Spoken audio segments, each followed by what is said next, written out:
오늘은 누가복음 7장 11절부터 17절 말씀, 기적을 베푸시는 예수님이라고 하는 제목으로 함께 은혜를 나누도록 하겠습니다. 백부장의 종을 고치신 예수님께서 나사렛에서 남동쪽으로 한 16km 떨어진 나인이라고 하는 그 성에 이제 제자들과 많은 무리들과 함께 그곳을 지나가게 됐는데, 때마침 그곳에서 죽음의 그림자가 덮여서 정말 그 슬픔의 눈물만 흐르고 죽음의 공포가 감도는 그런 상황을 맞이하게 됐습니다. 과부의 아들이 죽어 장례를 치르는 그런 상황을 이렇게 예수님과 그 무리들이 이렇게 목격하게 됐습니다. 절망스러운 환경이죠, 상황이죠. 낙심이죠, 슬픔이죠. 근데 그곳에 주님께서 오셨어요. 주님께서 오셨습니다.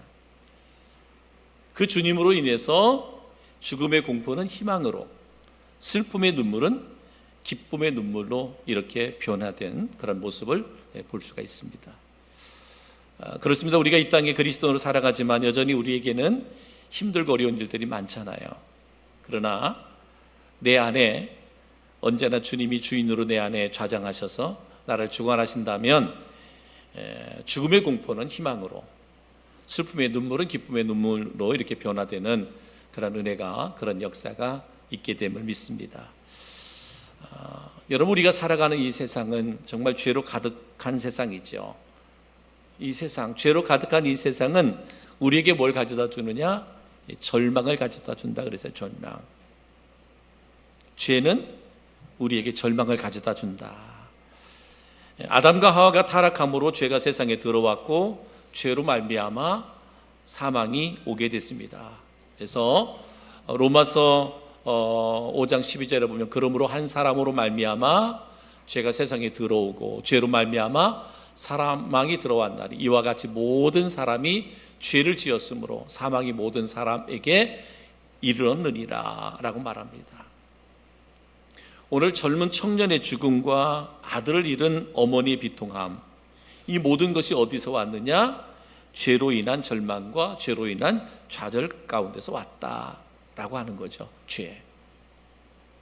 이것은 오늘 성경에 등장하는 젊은 청년이나 과부에게만 있는 얘기가 아니라 죄가 세상 가운데 가득하고 이 세상 가운데 살아가는 우리들이 죄로부터 자유함을 얻지 못할 때, 우리가 어떻게 되는 거예요? 얻지 못할 때 우리는 이와 같이 절망과 좌절을 겪게 된다라고 하는 거죠. 절망뿐이다. 세상은 이 죄로 인한 절망이 우리들을 찾아올 수 있다라고 하는 것이죠. 또 하나는 뭐예요? 또 하나는 모든 수고는 하지만 헛된 수고일 수밖에 없다. 한번 생각해 보면 이 젊은 청년하고 어머니하고는 살아가는 게 참 힘들었을 것 같아요. 그죠? 힘들었을 겁니다. 열심히 하루하루를 살아가기 위해서 열심히 살았겠지만 어떠한 희망도 보여지지 않았습니다. 그러면서 이제는 예기치 않게 그 청년의 죽음의 그림자가 청년에게 다가왔고, 그러니까 그의 모든 수고가 송두리째 빼앗겼어요. 하루하루를 열심히 나름대로 성실하게 최선을 다해 살아갔지만 그에게 죽음의 그림자가 찾아왔을 때 그 모든 것은 헛된 수고가 되더라. 그렇습니다, 여러분. 우리가 열심히 살잖아요. 우리 그리스도 열심히 살잖아요. 세상의 사람들은 더 열심히 산다고 살 수 있습니다. 그러나 그들에게 죽음의 그림자가 찾아오면 지금의 나의 모든 수고는 헛수고가 되는 거예요. 세상에서 죄 가운데 살아가는 사람들이 열심히 살지만 죽음의 그림자가 찾아왔을 때 그 모든 수고는 헛된 수고일 수밖에 없다. 아니, 죽음의 그림자가 찾아오지 않아도 세상에서 우리의 수고는, 모든 이들의 수고는 헛될 수밖에 없다라고 말씀하고 있습니다. 그래서 전도서 2장 17절 말씀에 보면 이렇게 말합니다. 이러므로 내가 사는 것을 미워하였노니 이는 해 아래에서 하는 일이 내가 괴로움이요 모두 다 헛되어 바람을 잡으려는 것이기 때문이로다 라고 말하고 있습니다. 해 아래 사는 일이 내겐 괴로움이고 모두 헛되어 바람을 잡으려는 것과 똑같다. 우리의 모든 수고가, 우리의 수고와 우리의 노력이, 우리의 애씀이 헛되지 않으려면 우리의 모든 것들은 주 안에서, 주님 안에서 행해지는 것이 헛되지 않습니다. 그러나 그렇지 아니한 주님을 떠나서 행해지는 모든 수고는 결과적으로 보면 헛된 것일 수밖에 없어요. 그렇기 때문에 더 좌절하고 더 절망할 수밖에 없다라고 하는 거죠. 결국은 뭐예요? 슬픔으로 가득하잖아요. 젊은 청년의 죽음, 그로 인해서 그 어머니 과부는 슬픔이 그의 삶을 그냥 가득 차게 됐습니다. 여러분, 죄로 인한 이 세상은 때론 질병과 또 고통과 고난, 가난, 수없이 많은 어려움으로 가득 차 있습니다. 우리에게 이러한 현실을 직시할 수 있는 능력이 있습니다. 그 직시할 수 있는 능력이 뭐냐? 이 모든 요인이 어디에서 왔다? 죄로부터 왔다. 육의 사람들은, 세상의 사람들은 그것을 분별하지 못하거든요. 그런데 우리 그리스도인들은 모든 질병이든 고통이든 가난이든 아픔이든 상처든 슬픔이든 이것이 어디로부터 왔다? 죄로부터 왔다는 것을 압니다. 죄로부터. 그렇기 때문에 우리는 이 죄에서 벗어날 때만, 죄로부터 자유할 때만 우리는 치유의 역사가 일어나는 거예요. 치유의 역사가. 죄에 매여 있는 한 우리는 근심에서 벗어날 수가 없잖아요. 걱정에서 벗어날 수가 없어요. 고통에서 벗어날 수가 없어요. 가난에서 벗어날 수가 없어요. 질병에서 벗어날 수가 없어요. 여러분, 예수 믿는 사람에게도 질병 찾아올 수 있잖아요. 질병 찾아올 수 있어요. 찾아옵니다. 예수 믿으니까 질병이 안 찾아온다라고 하는 것은 그건 있을 수가 없는 일이잖아요. 예수 믿는 사람에게도 질병은 찾아오고요, 또 가난도 찾아올 수 있거든요. 그런데 여기서 우리가 죄로부터 자유할 때, 죄로부터 벗어날 때 우리는 거기서부터 자유할 수 있다. 다시 말하면 치유의 길이 열려진다라는 것은 무슨 의미냐면 질병에 매이지 않는다는 거잖아요. 질병에 매여 살지 않는다는 거예요. 질병 올 수 있어요. 그죠? 질병 올 수 있고요. 질병으로 인해서 우리에게 죽음이 찾아올 수도 있단 말이에요. 그러나 우리가 죄로부터 자유함을 입은 사람은 그 질병에 매이지 않는다는 거죠. 그죠? 가난에 매이지 않는다는 거잖아요.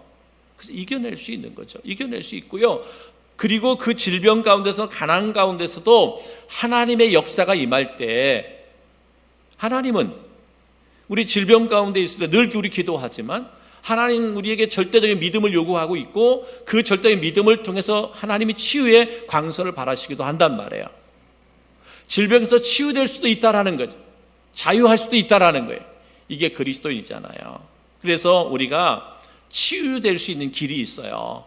어떤 고난, 어떤 고통, 어떤 아픔, 어떤 상처, 어떤 질병, 어떤 가난이 우리 가운데 찾아온다 할지라도 치유될 수 있는 길이 있는데 뭐냐? 죄를 미워하고 죄로부터 멀어져야 돼요. 죄를 멀리해야 된다. 여러분, 죄가 온갖 고통과 슬픔의 원인이라면, 인간을 죽게 하는 살인이요 질병과 불행의 시초라면 우리는 죄와 타협하면 안 되죠. 그죠? 죄와 타협하면 안 됩니다. 죄는 물리쳐야 돼요. 죄는, 내 안에 죄가 있다면 죄는 끊어내야 돼요. 끊어내야 돼요. 끊임없이 죄와 싸워서 이겨야 됩니다. 죄와 싸워서 실패하면 안 돼. 넘어지면 안 되죠. 죄는 끝까지 싸워 이겨야 돼. 그래서 사도 바울은 고백했습니다. 내가 악을 미워하는다. 내가 악을 미워한다. 로마서 12장 9절 말씀해 보니까 사랑에는 거짓이 없나니 악을 미워하고 선에 속하라. 분명하게 말합니다. 그 사도 바울의 고백이거든요. 악을 미워한다는 거죠. 악을 미워한다는 건 뭐예요? 죄를 미워한다는 거잖아요. 그래서 죄를 미워하고 멀리하는 데서 고통과 슬픔뿐인 이 세상에서 우리는 치유될 수 있다. 죄를 미워하고 죄를 멀리해라. 그것이 우리가 치유될 수 있는 유일한 길이다. 또 하나 뭐예요? 우리가 치유될 수 있는 것은 예수님을 만나야 된다. 예수님을 만나야 된다. 예수님을 만나야 되는 거죠.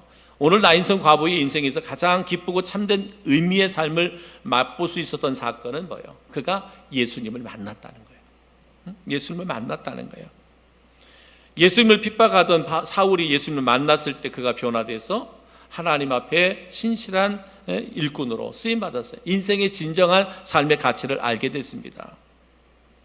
오늘 나인성 과부가 예수님을 만나잖아요. 여러분, 그가 예수님이 간청하지 않았어요. 내 아들이 죽어서 지금 이렇게 장례를 치르고 있는데 예수님 내 아이를 치료해 주세요. 낫게 해주세요. 살려주세요. 예수님이 간청하지 않았습니다. 예수님을 만났을 때, 우리가 예수님을 인격적으로 만났을 때, 내가 하나님의 자녀가 되었을 때 하나님은 나의 모든 것을 아시죠. 그죠? 나의 형편을 아시죠. 나의 사정을 아시죠. 나의 눈물을 아시죠. 나의 고통을 아시죠. 오늘 예수님께서는 이 여인을 만나고 이 여인의 아픔이 무엇인지, 이 여인의 슬픔이 무엇인지, 고통이 무엇인지, 눈물이 무엇인지 주님은 아셨어요. 이 여인이 주님 앞에 내 아들 살려달라고 그렇게 애원하지 않았습니다. 주님께서 그 여인의 아픔을, 눈물을, 고통을, 슬픔을 아셨어요. 그리고 어땠어요? 예수님을 만났을 때 예수님께서 그에게 기쁨을 주시는데 그 기쁨이 뭐예요? 장례 행렬을 멈추게 하신 후에 예수님께서 오직 명령합니다. 뭐라고 명령해요? 그 청년을 향하여 뭐예요? 일어나라. 일어나라고 명령하는 거예요. 지금 장례를 치르게 관에다가 그 청년을 관에 그 관 속에 이제 모셔놓고 이제는 장례를 치르는데 예수님께서 그를 향하여 일어나라고 말합니다. 말씀드린 것처럼 나인성 과부가 예수님께 구체적인 행동을 취하신 것 없었어요.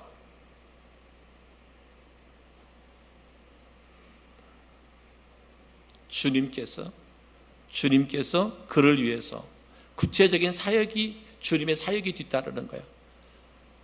말씀드린 것처럼 주님은 나의 모든 것을 아시죠. 나의 모든 것을 아시죠. 그리고 뭐예요? 주님이 사역을 시작하시잖아요. 주님의 사역이 뭐예요? 이 청년을 살리는 거예요. 이 청년을 살림으로 말미암아 그를 목격하고 있는 모든 사람들에게 예수가 구세주다, 예수가 구원자이심을 알게 하는 거거든요. 이것이 바로 주님의 사역이었어요. 단순하게 젊은 청년의 한 사람을 살리는 것이 아니라 그리스도를, 예수가 내가 그리스도다, 내가 메시아다, 내가 구원자다라는 것을 알리는 것을 볼 수가 있습니다. 결국은 뭐예요? 이제는 주님께서 이 여인을 향하여 울지 마라, 울지 마라, 위로하시잖아요. 슬픔이 기쁨으로 변하는 놀라운 역사를 우리가 보게 됩니다.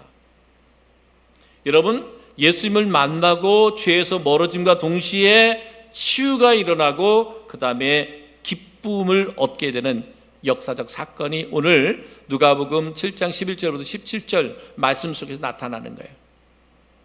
우리가 죄를 멀리하고 주님을 만나니까 거기에 치유의 역사가 일어나는 거예요. 여러분, 그 슬픔이 뭘로? 기쁨으로 바뀌는 역사가 일어나는 거예요. 예수 안에, 말씀 안에, 복음 안에 이런 역사가 있습니다. 이런 능력이 있습니다. 저는 우리 성도들이 신앙생활하면서 늘 그리스도인들 우리는 늘 뭐 해야 돼요? 죄를 멀리해야 됩니다. 내 생각에서부터 오는 죄, 마음으로부터 오는 죄, 행실로부터 오는 죄, 이거 미워하고 멀리해야 돼요. 그리고 매 순간순간마다 이미 우리가 예수 믿는 사람들이지만, 믿는 그리스도인이지만 내 삶 가운데 임하시고 역사하시는 주님을 인격적으로 만나셔야 돼요.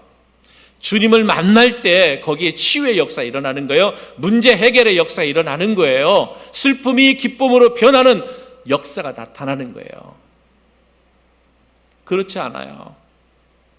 교회는 다니지만, 예배 생활도 하지만, 나름대로 맡아진 직분과 사명 따라 열심히 충성도 하지만 늘 생활 속에서 우리가 죄를 끌어내지 않아요.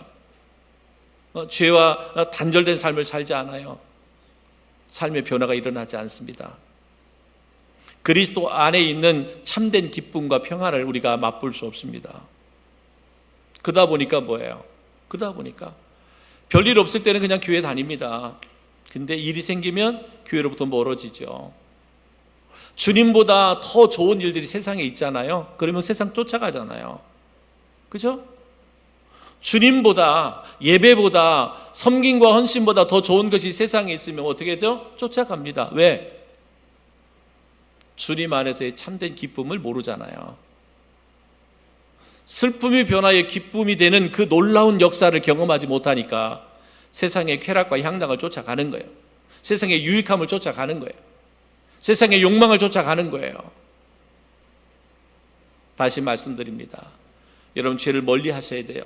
죄를 미워해야 됩니다. 그리고 예수님이 인격적으로 매일의 삶에서 만나져야만 우리 안에 치유가 일어나고요, 우리 안에 진정한 기쁨과 평안이 우리 가운데 임하게 되는 줄 믿습니다. 기적을 통해서 예수님은요, 그 여인을 긍휼히 여기셨어요. 긍휼히, 불쌍히 여겼다는 말이죠. 아들 하나만 바라보고 살아왔던 그 여인인데 그 아들이 죽었어요. 차라리 내가 죽었으면 그 말이 괜찮겠는데 그 젊은 아들이 죽었으니 누가 그를 위로할 수 있어요? 누구도 그를 위로할 수 없잖아요. 그를 위로할 수 있는 분은 주님밖에 없어요. 그래서 주님께서 그 여인을 긍휼히 여기셨어요. 그 여인을 불쌍히 여기셨어요. 불쌍히 여기셨어요. 예수님께서는 그 사랑과 긍휼히 여기시는 자비로운 눈으로 여러분 이 여인을 바라본 것처럼 오늘도 주님께서 사랑과 긍휼이 넘치는 그 시선으로 나를 바라보고 있어요. 우리 성도 여러분 한 사람 한 사람, 우리가 힘들고 어렵다라고 여겨질 수 있습니다. 내 삶이 힘들고 어렵다라고 느껴질 수 있을 수 있습니다. 그런데 여러분, 그러한 나를 긍휼히 바라보시는 주님의 눈길이 있다라는 거예요. 나를. 사람은 그죠? 주변의 사람들은 아이고 어떡하냐 아들 죽어서 어떡하지 그러한 이야기를 해줄 수 있겠지만 그것이 그에게는 위로가 되지 않아요. 힘이 되지 않아요. 그런데 주님께서 이 여인을 바라보시는 긍휼히 여기시는 그 주님의 눈빛, 그를 사랑하시는 주님의 눈빛은 그를 위로하셨다라고 하는 거죠. 동일합니다. 그 주님의 시선은 사랑과 긍휼로 바라보던 그 시선이 오늘 누구를 향하고 있느냐? 나를 향하고 있습니다. 여러분 한 사람 한 사람을 향하고 있습니다. 여러분이 어떤 슬픔 가운데 있을지라도, 어떤 고난 가운데 있을지라도, 어떤 아픔 가운데 있을지라도, 어떠한 두려움 가운데 있을지라도 여전히 주님은 지금 나를 긍휼히 여기고 있다, 나를 사랑하고 있다라는 거예요. 그 하나님의 그 손길을, 사랑의 손길을 여러분이 느낄 수 있기를 바랍니다. 경험할 수 있기를 바랍니다. 체험할 수 있기를 바랍니다. 결국은 주님은 그를 사랑의 눈빛, 긍휼의 눈빛으로 바라보셨고 그를 위로하셨습니다. 그리고 울지 마라, 죽은 아들이 살아날 것이다 라고 말씀하고 있습니다. 약속의 말씀을 주시잖아요. 울지 마라. 네가 지금 슬퍼하는 것은 아들의 죽음 때문에 슬퍼하지만 울지 마라. 울지 마라고 말씀하시는 주님의 말씀 속에는 뭐예요? 내 아들이 다시 살아날 것이다 라고 하는 거예요. 상상도 못했던 일이잖아요. 생각도 못했던 일이잖아요. 그냥 아들의 죽음 앞에서 슬퍼하고 있는 그 여인에게 주님께서 울지 마라, 울지 마라. 여러분, 세상의 사람들이 말하는 메시지하고는 다르잖아요. 어떻게 젊은 아들이 죽어서 어떻게, 그건 세상의 사람들이 위로한다고 하는 말이지만 아니잖아요. 주님은 뭐라 그랬어요? 울지 마라. 왜 울지 마라? 왜 울지 마라는 말씀을 했어요? 나는 너의 울음을 그치게 하고 너의 울음이 기쁨이 되고 찬양이 되게 할 수 있는 능력의 하나님이신 것을 오늘 주님께서 그에게 말씀하시는 거예요. 답을 줄 수 있다는 거잖아요. 인생의 답을 줄 수 있다는 거예요. 이 여인은 답 몰랐어요. 예수님이 내 아들을 살려주셔서 내 인생이 새롭게 변화되리라고 하는 답을 몰랐어요. 근데 주님은 답을 모르는 그 여인에게 답을 가르쳐 주는 거예요. 내 안에 평안, 내 안에 평안, 내 안에 기쁨, 이것은 누구를 통해서? 나를 통해서 주어진다라는 거지. 죽은 자를 살리는 그 하나님의 능력과 역사, 너를 죄와 사망의 권세로부터 구원하시는 구원의 역사를 주님은 지금 그 여인에게 말씀하고 있는 거죠. 응? 울지 마라. 이 말씀 하나가, 이 말씀 속에, 이 말씀 한마디 속에 내가 메시아고 내가 너희를 구원할 것이며 너의 슬픔을 기쁨으로 바꿔줄 수 있는 메시아다. 이 말씀이 이 울지 마라는 한마디 속에 다 내포되어져 있다라고 하는 거죠. 참 평안과 행복과 영원한 생명을 줄 수 있는 사람이 줄 수 있는 것은 바로 나다라고 하는 거죠. 그래서 기적을 베푸시잖아요. 주님이 기적을 베푸십니다. 죽은 청년을 향하여 일어나라고 말씀함으로써 기적을 행하시고 슬픔의 근원을 해결해 주셨습니다. 바로 주님의 사랑과 긍휼하심이 기적을 만들어냈던 걸 볼 수가 있습니다. 그러면 말씀드린 것처럼 이제 예수님께서 지나가시다가 이 장례를 치른 이 광경 속에서 이제는 기적을 베풀어 주시잖아요. 기적을 베풀어 주시는데 기적을 베푸시는 예수님, 여러분 중요한 것은요, 지금까지 제가 말씀드린 것 우리의 삶에서 참 예민하고 중요한 것들이잖아요. 그런데 더 중요한 것이 오늘 지금부터 주시는 말씀인데 그게 뭐냐, 주님께서 기적을 베푸신 목적이 있다라는 거예요. 그 지나가다 보니까 아들 죽고 가지고 슬퍼하는 여인이 너무 안 됐어서 예수님께서 그 아들을 살려주시는 것, 이게 목적이 아니란 말이에요. 주님의 기적을 베푸신 목적에는, 그 기적에는 목적이 있었다라는 거예요. 첫 번째는 뭐냐, 하나님을 경외하기 위함이었다. 주님께서 이 기적을 베풀어 주신 것은, 이 여인을 긍휼히 여기시고 사랑하셔서 기적을 베푸셔서 아들을 살려주신 것은 뭐냐, 바로 하나님을 경외하기 위함이라. 여러분, 죽은 자를 살리시는 주님의 기적을 목격한 모든 사람들은 두려웠습니다. 두려웠어요. 막 환호성을 친 게 아니라 야, 죽은 자가 살아났구나 환호성을 친 것보다는 두려웠습니다. 도대체 저분이 누군데 죽은 자를 살리시냐. 두려웠습니다. 세상에는 인간들로 하여금 두려워 떨게 하는 많은 요소들이 있잖아요. 세상의 사람들은요, 육의 것 때문에 두렵잖아요. 육의 것들이 두렵습니다. 우리가 정작 두려워해야 할 것은 사람이나 대적들의 회방이 아니고 핍박이나 고난이 아닌데, 그래서 이 땅에 주어진 것들이 우리를 두렵게 하는 것이 아닌데, 근데 실제적으로 보면 우리를 두렵게 하는 것은 뭐냐? 땅의 것들 때문에 두려운 거야. 땅의 것들 때문에. 내가 이런 고난을 겪지는 않을까? 내가 손해보는 일이 일어나지 않을까? 내 앞에 무슨 장애가 있지는 않을까? 문제가 있지는 않을까? 내가 질병 가운데 고난당하지는 않을까? 이루 말할 수 없는 세상의 근심 걱정거리들이 우리를 두렵게 한단 말이에요.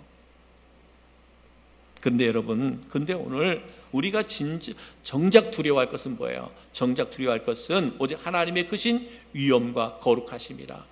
하나님의 거룩하심, 하나님의 위엄과 하나님의 거룩하심을 두려워할 줄 아는 성도들이 되어야 된다는 거예요.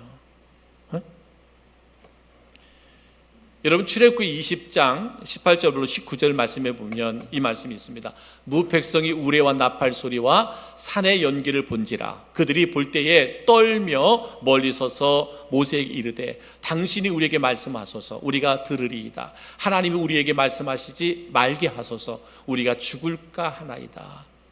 이렇게 고백했어요. 무 백성이 우레와 나팔 소리와 산의 연기를 볼 때에 그들이 뭐야? 떨며 멀리 서서 모세에게 이르되, 떨었다, 두려웠다는 얘기잖아요. 그래서 모세에게 이렇게 말하는 거예요. 당신이 말해라. 모세, 당신이 말해라. 하나님이 친히 우리 가운데 와서 말하지 못하게 당신이 말해라. 당신이 말해도 내가 듣겠다. 우리가 듣겠다. 이 말이거든요. 왜? 하나님의 위엄, 하나님의 거룩함을 그들이 보았어요. 그러니까 거룩하신 하나님이 우리 가운데, 죄된 우리 가운데 찾아오면 곧 그것은 뭐야? 나의 죽음이라는 것을 알았어요. 두려움. 하나님의 그 위엄을, 하나님의 위엄과 하나님의 거룩하심을 알았기 때문에 하나님이 우리 가운데 찾아오셔서 말씀하신다고 하면 이거는 우리는 죽음이다. 그래서 모세, 당신이 하나님의 말씀을 받아서 우리에게 말해라. 네, 우리가 그 말씀을 듣겠다라고 이렇게 말하는 거예요. 사랑하는 성도 여러분, 우리가 그리스도로 살아가면서 하나님에 대해서 때로는 우리는 너무 가벼이 여길 때가 많아. 하나님이라는 존재에 대해서 너무 가벼이, 그죠? 그럴 때가 많습니다. 그러면 안 된다는 거잖아요. 여러분 계시록 15장 4절 말씀에도 보면 이렇게 15장 4절에 주여 누가 주의 이름을 두려워하지 아니하며 영화롭게 하지 아니하오리까 오직 주만 의로우신 일이 나타났음에 만국이 주께 경배하리이다 라고 이렇게 말합니다. 경외함으로 하나님만 섬기고 순종하겠다라고 하는 고백이에요. 그만큼 뭐예요? 하나님의 어미하심에 대해서 말씀하고 있습니다. 또 욥기서 37장 23절 24절에 보면 이렇게 말합니다. 여호와께서 사람의 걸음을 정하시고 그의 길을 기뻐하시리니 내가 어려서부터 늙기까지 의인이 버림을 당하거나 그의 자손이 걸시감을 보지 못하였도다 라고 말합니다. 이것이 주님께서 기적을 베푸시는 목적 중에 하나다. 한마디로 말하면 뭐예요? 하나님을 경외하기 위함이다. 예수님께서 젊은 청년의 죽음 가운데서 그를 살려주시고 그 많은 사람들에게 예수님을 나타내 보여주신 것은 바로 하나님을 경외하도록 하는데 목적이 있다. 그러니까 여러분, 우리가 예수 그리스도를 통해서 구원받은 것은 뭐예요? 우리가 하나님을 경외하는 거예요. 하나님을 예배하도록 하나님이 우리를 구원해 주신 거예요. 이것이 우리의 목적이에요. 그러니까 우리 착각하지 말아야 돼요. 내가 이 땅에서 잘 먹고 잘 살기 위해서 예수 믿고 신앙생활하고 예배생활한다고 하는 것은 이거 모순된 거예요. 우리는 당연히 하나님을 찬양하고 경배해야 돼. 왜? 하나님 우리를 구원하신 목적이 여기 있기 때문에. 나를 구원하신 게 기적이잖아요. 기적 중에 기적이잖아요. 죄 가운데 사망 가운데 살아갈 나를 예수 그리스도의 보혈의 핏값으로 구원하여 하나님의 자녀가 되게 하셨다는 것은 기적 중에 기적인데, 나에게 이 기적을 행하신 이유는 뭐냐? 하나님을 경외하도록, 하나님을 예배하도록, 하나님을 찬양하도록, 그렇게 우리에게 하나님께서 기적을 베풀어 주셨다, 은혜를 베풀어 주셨다라고 하는 겁니다. 두 번째는 뭐냐? 두 번째는 하나님이 기적을 베푸신, 예수님이 기적을 베푸신 이유는 영광을 받으시기 위함이다. 영광. 이 기적을 본 사람들은 영광을 하나님께 올려드렸습니다. 영광을 받으시기 위하여 인간을 지으신 하나님께서 또한 이를 위하여 기적을 행하셨다. 하나님의 영광. 하나님을 경외하게 하기 위함이고 하나님께 영광 올려드리기 위함이다. 베드로전서 4장 11절에 이렇게 말합니다. 만일 누가 말하려면 하나님의 말씀을 하는 것 같이 하고, 누가 봉사하려면 하나님이 공급하시는 힘으로 하는 것 같이 하라. 이는 범사의 예수 그리스도로 말미암아 하나님의 영광을 받으시게 하려 함이니 그에게 영광과 권능이 세세에 영원하도록 있느니라. 아멘. 말씀했습니다. 우리가 무슨 일을 하든지 뭐예요? 누가 말하려면 하나님의 말씀을 하는 것 같이 하고, 누가 봉사하려면 하나님이 공급하시는 힘으로 하는 것 같이 하라. 한마디로 말하면 하나님의 이름, 하나님의 영광을 드러내고 나타내라. 이 말씀입니다. 우리의 몸으로 하나님께 영광을 돌리는 그러한 성도가 되라. 내 몸을 들여 헌신하는 자가 되라. 내 몸을 들여 찬양하는 자가 되라 라고 말씀하고 있습니다. 영광. 예수님께서 기적을 베푸신 목적은 예수님이 영광을 받기 위함이다. 영광을 받기 위함이다. 세 번째는 뭐냐? 예수님께서 기적을 베푸신 목적이 뭐냐면 복음이 전파되기 위함이다 라고 말씀하고 있습니다. 복음이 전파되기 위함이다. 예수님께서 병자들을 고쳐주신 뒤에 아무에게도 이르지 말라고 그들을 경계하셨거든요. 근데 예수님께서 많은 기적과 이적을 베푸시고 그러면서 이것을 아직 내 때가 아니다 그러면서 알리지 마라 할 때가 많았거든요. 그런데 그럼에도 불구하고 널리 복음이 전해졌습니다. 기적을 체험한 무리들이 침묵할 수 없잖아요. 그래서 사도행전 1장 8절 말씀 우리가 잘 아는 말씀인데 오직 성령이 너에게 임하시면 너희가 권능을 받고 예루살렘과 온 유다와 사마리아 땅끝까지 이르러 내 증인이 되리라 하시니라. 하나님의 은혜를 받은 사람들, 하나님의 기적을 목격한 사람들, 다시 말하면 우리로 본다면 하나님의 영이 우리 가운데 임한 사람들, 성령을 받은 사람들은 복음의 증인이 되어야 된다라고 하는 것이죠. 디모데후서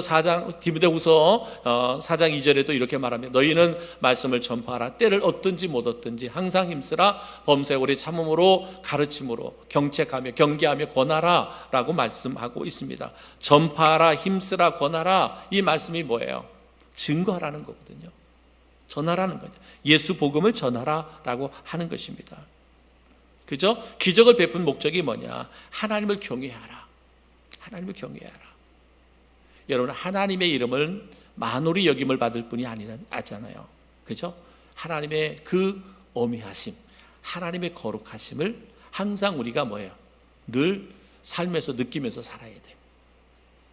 쉽게 표현하면 하나님 가벼이 여기면 안 돼요. 예수님 가벼이 여기면 안 돼요. 우리가 삶을 살아가면서 예수님을, 하나님을 가장 존귀한 자리에 모셔야지. 가벼이 여겨. 하나님과 약속한 것도 가벼이 여겨요.